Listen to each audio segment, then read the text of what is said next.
Fala galerinha, tudo bem? Aqui Líria Freitas, diretamente de Florianópolis, do nosso estúdio.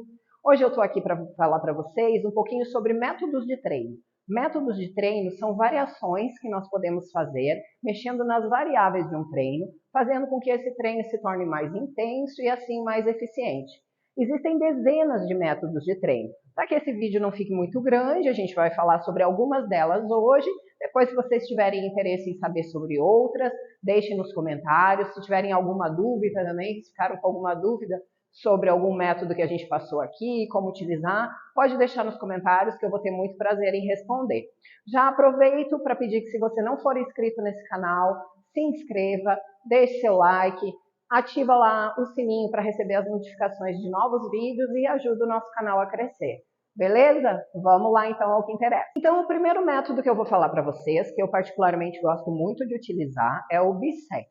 O Bisset nada mais é do que dois exercícios combinados, onde a gente faz um exercício na sequência do outro, sem intervalo ou com o mínimo de intervalo possível, normalmente só a troca de um aparelho para o outro, né? Que a gente consegue com o Bisset, né? Além de muitas outras coisas, a gente consegue um maior tempo desse músculo sob tensão, né? Porque em vez de fazer uma série ali de um exercício, você vai estar fazendo duas. Você consegue aumentar o fluxo muscular, já que esse músculo está sendo mais trabalhado por mais tempo, né? Que a gente chama de pump muscular. E o que eu acho principal nesse método é que você consegue dar uma continuidade, né, no trabalho muscular, com ênfase no músculo que você deseja ali, e não sobrecarregar outras estruturas que também estão envolvidas nesse trabalho. Por exemplo, você pode fazer uma combinação de agachamento na barra com cadeira extensora. Se você está no agachamento na barra, você está fazendo um trabalho de quadríceps, mas você tem também uma sobrecarga bem grande na lombar, né? Então você tem ali os músculos lombares, paravertebrais trabalhando. Às vezes a pessoa tem alguma dificuldade também no manejo com a barra, às vezes por algum encurtamento muscular, né? Não tem tanta mobilidade de ombros, então não se torna um movimento muito confortável para fazer por muito tempo. Então, se eu quisesse aumentar o volume desse agachamento e botar 20 repetições para essa pessoa no agachamento, ia trabalhar a perna, mas talvez chegasse ao final do movimento ela com dor no lombar, ela com desconforto nos ombros. Quando a gente faz, então, por exemplo, 10 repetições no agachamento e rapidamente ela passa para uma cadeira extensora, onde ela vai fazer mais 10 repetições, eu estou ainda trabalhando o mesmo músculo-alvo, né, que seria o quadríceps, até de uma forma mais isolada na extensora. E como na extensora ela está sentadinha, porque tem mais isso, uma barra nas costas, a gente tem que ter muito cuidado, a perna não pode falhar, né? Agora, na extensora ela está sentadinha, então é um movimento mais isolado, mas ela aguenta, porque ela está numa postura correta, né, protegida, e aí a lombar relaxou, o ombro relaxou, então ela consegue dar mais ênfase para aquela musculatura. Então eu aumento o tempo de trabalho daquela musculatura, aumento a tensão que ela está recebendo naquela musculatura e não sobrecarrego outras estruturas envolvidas. Para mim, essa é uma das melhores vantagens desse método Bisset. Logo em seguida eu vou mostrar, vou fazer um exemplo para vocês de como ele funciona, mas antes disso, é importante a gente saber que o Bisset ele ainda poderia, né, existem métodos derivados dele, que é o Triset e os Jansets, né, ou Supersets. Nada mais são do que, em vez de dois exercícios combinados, três exercícios combinados e no Giancet, 4 ou mais exercícios combinados. Quanto mais combinações a gente tem, mais possibilidades. Mesmo no Bisset, eu tenho várias formas de trabalhar. Eu posso trabalhar dois exercícios para o músculo agonista, que foi, por exemplo, esse exemplo que eu dei agora, que seria um agachamento na barra com uma cadeira extensora. Meu músculo principal a ser trabalhado aí é o quadríceps, e os dois exercícios são para isso. Mas eu poderia muito bem trabalhar agonista-antagonista, que na verdade esse é o próximo método que a gente vai falar, mas eu já vou falar como é que ele ficaria aqui. Então eu poderia fazer uma cadeira extensora junto com uma cadeira flexora, ou uma mesa flexora. Então eu saio de um, vou para o outro, né? São músculos antagônicos ali, né? Que fazem o trabalho oposto, mas pode ser feito dessa forma. E aí, como eu vou falar logo em seguida, quando a gente trabalha o agonista-antagonista, a gente tem aquele maior pump muscular, né? Você consegue trazer um maior fluxo sanguíneo para dentro do músculo. Nós poderíamos trabalhar ainda superior e inferior. Eu poderia trabalhar, por exemplo, com um agachamento combinado com uma elevação lateral. Por quê? Tudo depende do objetivo. Se eu tenho uma pessoa que ela não está muito condicionada, ela está começando, mas ela não tem muito tempo, eu preciso botar ela no aeróbico, eu preciso ali, ela trabalha comigo 2, 3 vezes na semana e eu preciso fazer tudo isso, eu preciso alongar ela, eu preciso botar ela no aeróbico, eu preciso da musculação. Às vezes, assim, é uma maneira interessante de trabalhar, porque você reduz o tempo que você vai utilizar, além do gasto calórico também se tornar maior, né? Porque você está mantendo a musculatura toda, né? Tanto superior quanto inferior, um maior tempo sob tensão. Então é interessante você usar exercícios combinados dessa forma. Eu poderia ainda trabalhar máquinas e exercícios livres, né? Como eu falei antes, até o primeiro seria mais ou menos isso. Eu poderia fazer um agachamento com halteres, por exemplo, e uma cadeira extensora, né? Eu poderia fazer um desenvolvimento na máquina com uma elevação lateral, também dá para fazer esse tipo de combinação. Então tem várias coisas que a gente pode fazer aí, tudo depende do objetivo. Não adianta a gente ir largando qualquer coisa, sabe? Ah, vou botar isso aqui porque eu acho legal. A gente tem que saber por quê, né, gente? E aí isso implica no estudo da cinesiologia, da biomecânica, da anatomia, para você saber qual músculo está trabalhando, qual músculo é o principal, qual é o antagonista, qual é o sinergista, que é aquele que auxilia, né? Para você entender por que você está escolhendo aquilo.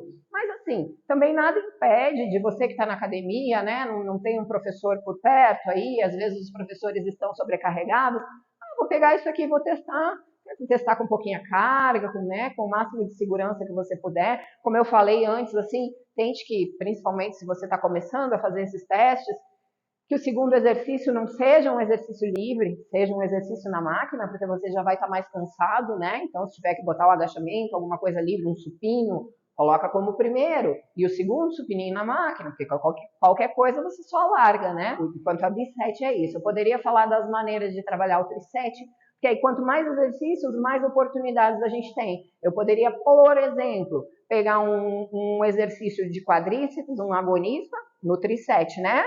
Um antagonista, um de posterior de coxa, e um agonista novamente, né? Então, eu trago aquele pump para o membro, eu dou 2 estímulos para o agonista, para o quadríceps, mas eu dou um refresquinho ali no meio, onde ele dá uma descansadinha, e ainda assim eu dou um pequeno estímulo para o posterior de coxa, tá?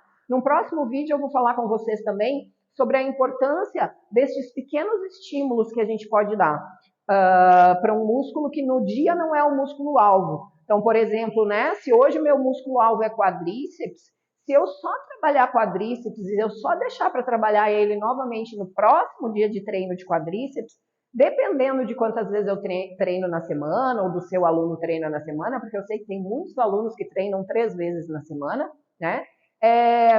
Vai chegar um momento que esse músculo ele foi estimulado, ele começou uma supercompensação de síntese de proteínas, e aí essa síntese vai cair. E aí ele só vai receber esse estímulo de novo na semana que vem. Então é interessante que entre essa semana a gente tenha uma vez que a gente trabalha ele com ênfase, mais exercícios, ele é o músculo principal, mas dali 2, 3 dias, quando você trabalha o músculo posterior, por exemplo, com ênfase, você coloca um exercíciozinho para ele, sabe? Só para ele receber um estímulo e ele continuar com essa síntese um pouquinho mais elevada. Mas isso aí é um assunto para um outro vídeo. Acho que de bisete, trisete, era isso assim, basicamente. Dá para a gente falar bem mais sobre isso, mas eu acho que deu para entender a ideia, para a gente poder passar para os próximos também, beleza? O método de treino que nós vamos falar é o agonista-antagonista, onde a gente trabalha supostamente músculos que fazem movimentos opostos, né? Então, por exemplo, quando eu trabalho um bíceps, né, uma rosca direta, o meu músculo agonista é o meu bíceps, que é quem faz a flexão de cotovelo, e o meu músculo antagonista, que é quem freia aquele movimento para que ele não aconteça para o resto da vida, é o meu tríceps, tá? Mas eu posso trabalhar os dois no mesmo dia. Então, eu posso trabalhar de diferentes maneiras. Eu posso fazer todo um exercício de bíceps e no próximo exercício eu ir para o tríceps. Eu posso trabalhar agonista, antagonista, que nem a gente comentou no bisete, no mesmo momento, né, sem intervalo. Então, eu faço, por exemplo, uma rosca direta e já faço um tríceps na polia. E aí eu descanso e depois eu faço novamente. Esse método ele é muito bom para aumentar o aporte muscular do membro, né? Porque você está puxando sangue para cá, está puxando sangue para lá, termina com ele todo inchadinho. E não só isso, né? Não só pelo momento de estar inchado. Cada vez que você aumenta o aporte sanguíneo, você leva mais nutrientes para dentro daquele músculo também, mais oxigênio, e aí você consegue com que ele tenha uma recuperação melhor. É um método bom de trabalhar porque às vezes faz com que você ganhe tempo. Se você trabalhar, como eu falei, em bisete, os dois, né? Vai trabalhar bem aquele músculo e vai ganhar tempo. E eu acho, principalmente, para quem não treina todos os dias, não consegue treinar muitas vezes na semana, como eu dei uma palhinha ali quando a gente falou sobre novos estímulos, né? Eu acho muito falho a gente trabalhar o músculo. Por exemplo, eu treino 3 vezes na semana. Hoje eu trabalho bíceps, sei lá, junto com costas. Aí na quarta eu trabalho tríceps. Só que esse bíceps eu só vou trabalhar de novo na segunda que vem. Gente, para você trabalhar o músculo uma vez por semana, esse treino teria que ser tão exaustivo que você não faria mais uma flexão de cotovelo. E nós, réis mortais, que precisamos trabalhar, não temos como fazer um treino desses, né? Então, o que vai acontecer? Vai ter aquela super compensação, porque o treino ele causa lesões, né?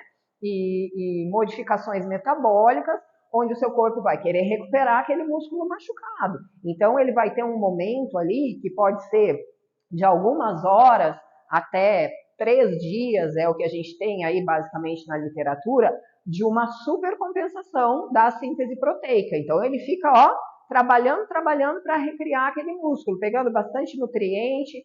Depois desse período, essa supercompensação cai e ele volta para aquela mesma linhazinha ali de construção muscular que ele tinha. Então é interessante que a gente consiga dar novos estímulos, ainda que não tão intensos, durante a semana, dali 2, 3 dias. E como é que a gente poderia fazer isso num caso de uma pessoa que treina 3 vezes por semana? Trabalhando antagonista e agonista junto. Porque daí se você trabalha na segunda, bíceps e tríceps, na quarta você trabalha de novo, bíceps e tríceps. Então, em vez de você ter segunda, bíceps e só na próxima segunda, você tem na segunda e na quarta. Então, acho um método bem válido de utilizar. Ele é um método bem intenso, assim, você fica bem cansado e sai bem inchadinho também, isso é muito legal. Daqui a pouquinho eu vou mostrar para vocês, né, cada um desses métodos que eu estou falando, dando algumas ideias aí de como vocês podem fazer. Beleza? Hoje nós vamos falar ainda do método Rest Pause. Esse método tem várias formas de ser utilizado, tá? Hoje eu vou falar para vocês de uma das formas que eu mais gosto de utilizar. Ele basicamente consiste em você realizar um exercício até a falha, aí você dá uma pequena pausa, realiza novamente até a falha, dá uma pequena pausa, realiza novamente até a falha. Quantas vezes até a falha? Você pode estipular. Normalmente eu utilizo umas 2, né? A primeira da sequência, mais umas 2, 10 segundos até a falha, 10 segundos até a falha. Se em todas as sessões, ou só na última, em todas as séries, ou só na última, eu particularmente prefiro usar só na última, porque senão eu acho que fica muito longo, muito cansativo, e assim no momento eu não tenho um aluno que esteja precisando de trabalhar dessa forma, né? Então eu vou colocar para vocês como é que eu faço. Por exemplo, eu pego um leg, eu costumo usar esse exercício sempre, na maioria das vezes, máquinas, ou movimentos mais seguros, né? Porque a pessoa deve ir até a falha muscular, então vai ficar bem cansado. Então, por exemplo, pego o leg, coloco 3 séries para a pessoa fazer, normais. Então, ela vai fazer, eu escolho uma carga ali, que ela consiga fazer entre 10, 12 repetições no máximo, repetições máximas, tá? Fique pesadinho para ela fazer isso.